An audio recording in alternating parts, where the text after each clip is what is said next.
Everyone, my name is Priya Singh and I am a BHMS student at NHMC Delhi. ये video सभी BHMS first year students के लिए बहुत ज़्यादा इंपॉर्टेंट है। इसके अंदर हम अफॉर्जम नंबर 16 को कंप्लीट करेंगे ऑर्गेनॉन ऑफ मेडिसिन के, और इसके पहले की सारे अफॉर्जम विद देयर फुटनोट में कंप्लीट करा चुकी हूँ। चैनल पर प्लेलिस्ट है ऑर्गेनॉन नेम से, आप वहाँ पर देख सकते हो।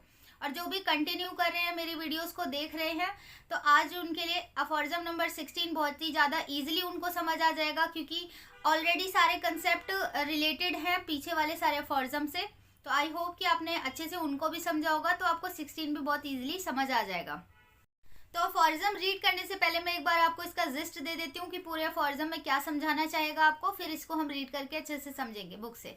तो अफॉर्जम में ये कहना चाह रहा है कि जब हमें कोई डिजीज होती है, क्यों होती है? Due to derangement of vital force.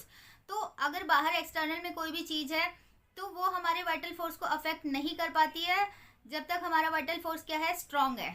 जब कभी भी हमारा वाइटल फोर्स वीक होगा, और उसको वीक बनाने वाले कौन होते हैं? डायनेमिक नेचर के पॉल्यूटिंग एजेंट्स होते हैं, जिन्हें हम माइजम्स कहते हैं। माइजम के और भी कंसेप्ट आप हायर क्लासेस में सीखोगे, मतलब second year third year in सब में। पर अभी इतना समझ लो कि वाइटल फोर्स को डीरेंज कौन करता है? वो एक डायनामिक एनर्जी होगी, पॉल्यूटिंग एजेंट होंगे जो कि डायनामिक होंगे नेचर में, जो कि होते हैं सोरा, साइकोसिस, सिफिलिस। ये तीन माइजम ही हमारे वाइटल फोर्स को डीरेंज करते हैं। तो इसकी वजह से हमें क्या होती है? डिजीज होती है। तो क्या कहते हैं यहाँ पर कि अगर उस डिजीज को क्योर करना है, तो जो हम मेडिसिन देंगे वो भी क्या होनी चाहिए? डायनामिक इन नेचर होनी चाहिए, क्योंकि एक डायनामिक को एक डायनामिक प्लेन पर ही जाके क्योर किया जा सकता है।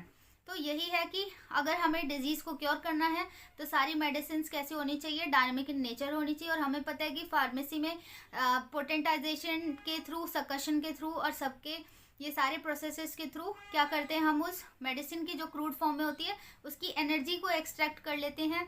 डायनामाइज फॉर्म में होती है, एनर्जेटिक फॉर्म में होती है, जो कि हम पेशेंट्स को प्रिस्क्राइब करते हैं। तो अब हम इसको रीड करके समझते हैं। कह रहा है कि अवर वाइटल फोर्स, जो हमारा वाइटल फोर्स है वो कैसा है? Spirit like dynamics. Spirit like मतलब जिसका शेप साइज वॉल्यूम नहीं है, डायनामिक है। एक ऐसा फोर्स है जो कि हमें दिखाई नहीं दे रहा है। Can't be attacked and affected by injurious influence on the healthy organism caused by the external inimical force that disturb the harmonious play of life। कह रहा है कि जब तक ये हारमोनियस प्ले ऑफ लाइफ, जब तक ये क्या है, हेल्दी कंडीशन में है, तब तक इसको कोई भी इंजूरियस इन्फ्लुएंसेस, जो भी बाहर में कोई भी मटेरियल है या कुछ भी है, वो इसको अफेक्ट नहीं कर सकती है। Otherwise then in a spirit like dynamic way, कि इसको कोई छोटी मोटी चीज क्या कर रही है, वाइटल फोर्स को अफेक्ट नहीं कर सकती है, जो भी बाहर है, जो कि इनिमिकल लाइफ के अगेंस्ट है। सिर्फ और सिर्फ कौन इसको अफेक्ट कर सकता है? स्पिरिट लाइक डायनामिक, वही जो मैंने आपको माइजम बताया, psora, sycosis, syphilis way. And in like manner, और ठीक इसी तरीके से, all such morbid derangement can't be remove from it by the physician in any other way than in a spirit like dynamic virtual.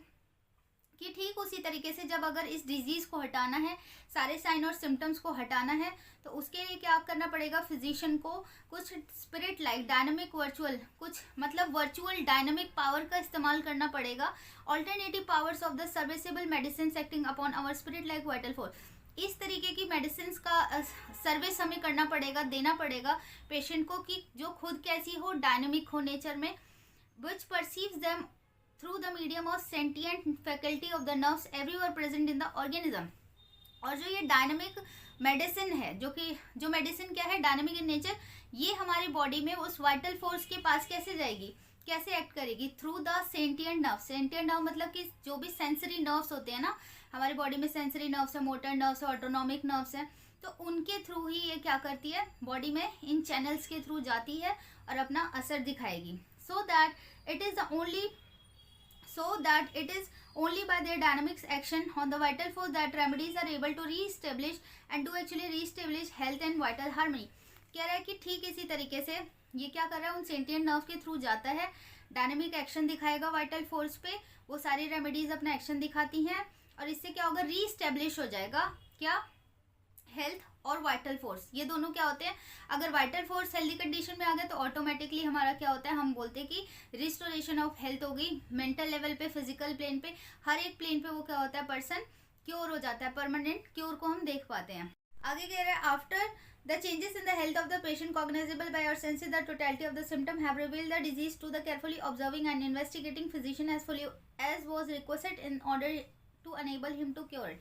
अब तो इस 3 to 4 line में ये समझाना चाह रहे हैं कि जब एक पेशेंट आया था फिजिशियन के पास, तो उन्होंने क्या करा, उसको पूरा इन्वेस्टिगेट किया, उसका पूरा केस टेकिंग करते हैं, मेंटल प्लेन पे, फिजिकल प्लेन पे, हर एक साइन और सिम्टम्स को लेते हैं, कंसिडर करते हैं, ऑब्जर्व करते हैं, उसके बाद क्या बनाते हैं वो totality of symptom. Totality of symptom क्या किस तरफ इंडिकेशन करेगी, रेमेडी की तरफ, कि ये दवाई जाएगी इन सिम्टम्स के बेसिस पे। तो वो टोटलिटी ऑफ सिम्टम बहुत ज़्यादा इंपॉर्टेंट होता है किसी डिजीज़ को क्योर करने के लिए। तो इसमें बता रहे हैं कि जैसे वो इम्पॉर्टेंट था टोटलिटी ऑफ सिम्टम डिजीज को क्योर करने के लिए, ठीक उसी तरीके से जब ये टोटलिटी ऑफ सिम्टम, जितने भी साइन और सिम्टम्स थे, वो धीरे धीरे क्या होंगे, डिसअपियर होना शुरू करेंगे, तो हम देख सकते हैं, रिकॉग्नाइज कर सकते हैं कि वो क्या हो रहा है, वहाँ पे रिस्टोरेशन ऑफ हेल्थ हो रही है, वो पर्सन पहले से ठीक हो रहा है, जो भी उसके प्रॉब्लम्स थी, जो भी ऑल्टरेशन थी उसकी बॉडी में, वो हमें दिखने लगेगी कि वो ठीक होने लगा है। अब इसके फुटनोट को भी समझ लेते हैं। यहाँ बोला कि one short footnote appears in the 6th edition, मतलब 6th एडिशन में छोटा सा फुटनोट दिया हुआ है। कहता है कि most severe diseases may be produced by sufficient disturbance of the vital force through the imagination and also cured by the same means. कि क्या कह रहे हैं कि जितनी भी हमारी बड़ी से बड़ी बीमारियां होती हैं, हैंडमैन सर कह रहे हैं कि वो क्यों किस लेवल पे होती है, साइकोलॉजिकल लेवल पे होती है, हमारे इमेजिनेशन के थ्रू होती है, हमारी कुछ इच्छाएं होती है सप्रेस्ड हो जाती हैं, या फिर हम ऐसे सोचते हैं, पहले से ही हमारे माइंड में वो चीज़ें चलने लगती है कि हम बीमार होने वाले, हमें ये बीमारी होने वाली है। तो वो कह रहे हैं कि इमेजिनेशन लेवल पे होती है, साइकोलॉजिकल लेवल पे होती है, पहले वो बीमारी हमारे माइंड में आती है, उसके बाद वो हमारे फिजिकली अपीयर होने लगते हैं उसके सारे साइन और सिम्टम्स। तो ठीक उसी तरीके से जब उसको क्योर करना है तो वो भी कैसे होगा, इमेजिनेशन लेवल पे ही होगा। हम उसको इमेजिन करते हैं कि हम क्योर होना शुरू कर रहे हैं। फॉर एग्जाम्पल, आपको कभी अंदर से ऐसा लगता है कि आपकी तबीयत खराब होने वाली है, और कुछ टाइम बाद ही आपको क्या होता है, रियल में आपको फीवर हो जाएगा, कफ हो जाएगा, जो जो आप सिम्टम साइंस आपको लग रहा होता है पहले से आपको क्या होने लगता है, सिग्नलिंग होती है। तो वो क्या होती है, आपके पहले मेंटल प्लेन पे ही आ गई थी, फिर उसके सारे साइन और सिम्टम्स आपको फिजिकल प्लेन पे दिखने लगते हैं। तो इसे ही बता रहा है कि आपको क्योर होना है, तो फिर आपको ये भी इमेजिन ही करना पड़ेगा साइकोलॉजिकल लेवल पे कि मैं क्योर हो रहा हूँ, क्योर की तरफ बढ़ रहा हूँ। तो इस तरीके से इस फुटनोट को समझाया गया है यहाँ पर। सो आई होप कि आपको यह अफॉर्जम और फुटनोट समझ आ गया। नेक्स्ट वीडियो में हम अफॉर्जम नंबर 17 करेंगे। Thank you so much.